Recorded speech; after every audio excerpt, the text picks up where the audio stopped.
ازيكم يا جماعه؟ لو انت مصمم جرافيك وبتفكر تبدا في شغل الفريلانس او شغال فعلا ومحتاج ترفع مستوى شغلك، فالفيديو ده ليك. النهارده اقول لك خطوات بسيطه علشان تبدا شغل الفريلانس وتحقق دخل ثابت كمان. مش هطول عليكم في المقدمه، ويلا بينا.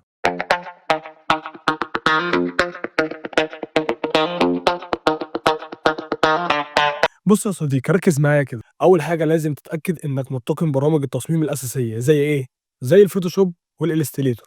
الفوتوشوب دوت للصور، يعني مثلا لو العميل عايز يعمل بوسترات او كلام من ده. الإليستريتور دوت هتستخدمه في انك عايز تعمل شعار او ممكن تعمل منيو وغيرهم. فانت اهم برنامجين عندك هما البرنامجين دولت في برامج ادوبي حاليا. او لو انت كمبتدئ، ان انت مهتم بمجال انك تحرك التصاميم والمتحركات عامه. لو انت بقى مش محترف في الاتنين دولت، ما تقلقش، في آلاف الدورات التدريبية المدفوعة والمجاني، وهقول لك ازاي دلوقتي تقدر تجيبهم. بص، لو فتحت اي متصفح عندك منصة يوديمي. منصة يوديمي طبعا معروفة وغنية عن التعريف، هي ومنصة كورسيرا. يوديمي دي فيها آلاف الكورسات هنا. يعني بص، هنكتب هنا مثلا ادوبي فوتوشوب مثلا، هتلاقي عندك كورسات كتيرة قوي هنا.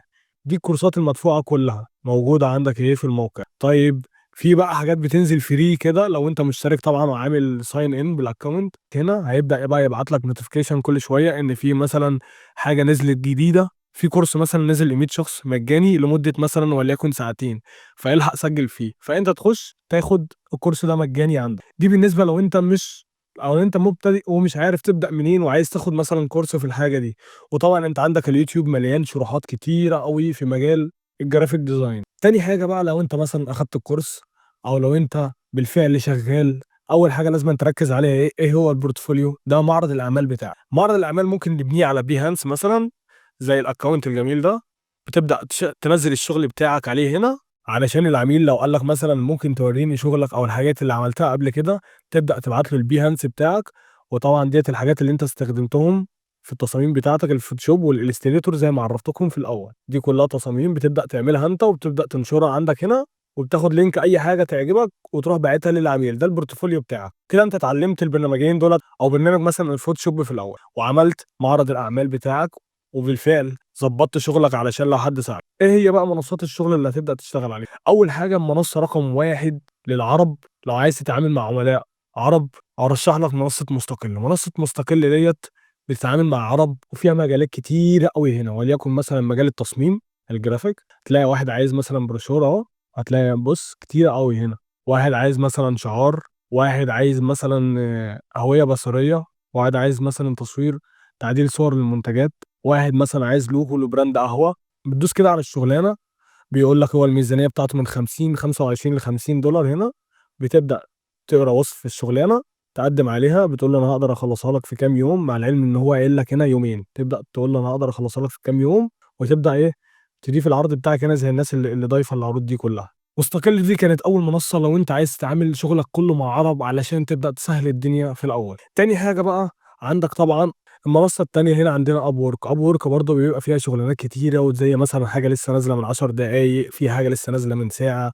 بتبدا تدوس على الشغلانه وبتبدا تشوف مثلا الديسكريبشن برضه زي مستقل، بس دوت كله مع اجانب ومن مختلف. وبيقول لك هنا هو بس في الحاجات اهي بيسهل لك الدنيا. ده جرافيك ديزاين، المهارات اللي هو عايزها مثلا الفوتوشوب والإليستريتور، وعايز هنا مثلا الان ديزاين. تبدا تقرا الوصف، دوس على شغلانه مثلا زي دي، تبدا تقرا الوصف هنا والحاجات اللي هو عايزها، ولو هي مناسبه معاك بتدوس هنا، بتفتح لك في صفحه تانية بتقرا الوصف تمام، وبتقدر تقدم على الشغلانه بتاعتك. دي كانت تاني منصه بتاعت ابور. انا بحاول اشرح لكم والم الموضوع في الاول كده علشان يبقى عندك خلفيه عن المواقع دي، وانت تختار المنصه اللي تعجبك. وطبعا انتوا لو عايزين اشرح لكم من البدايه للنهايه ازاي تقدر تسجل في موقع من المواقع دي، ابقى اكتبوا لي في الكومنتات بقى. تالت منصه بقى عندنا الغنيه طبعا عن التعريف، موقع فريلانسر ده بقى فيه شغل كتير قوي ما تعد، عرب واجانب ومن مختلف البلدان. تلاقي هنا بس عندك كام شغلانه، بيقول لك اكتر من 2700 شغلانه مختلفين. فعندك جرافيك ديزاين وعندك اللوجو.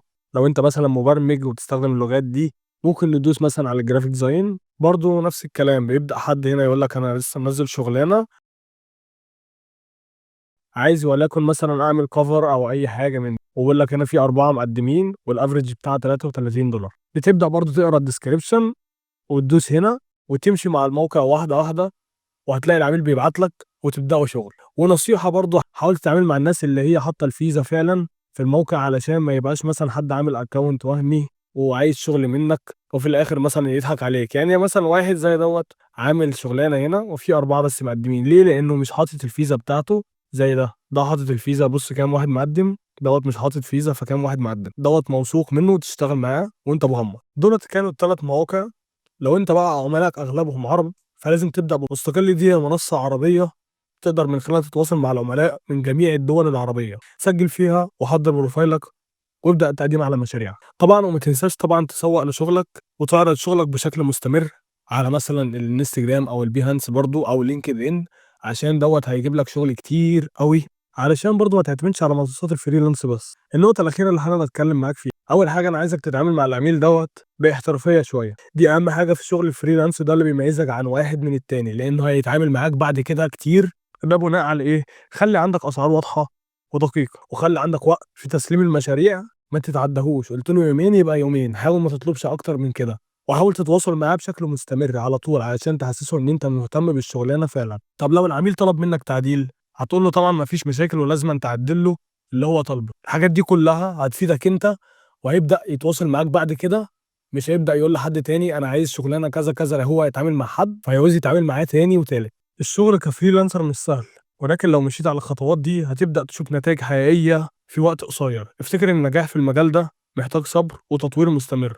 ولو عندك بقى أي سؤال أو عايزني أشرح لك أي موقع من المواقع دي كلها بشكل مفصل اكتب لي في الكومنتات. ولو عجبك الفيديو ده ما تنساش تعمل لايك وسبسكرايب علشان توصل لك كل الفيديوهات الجديدة.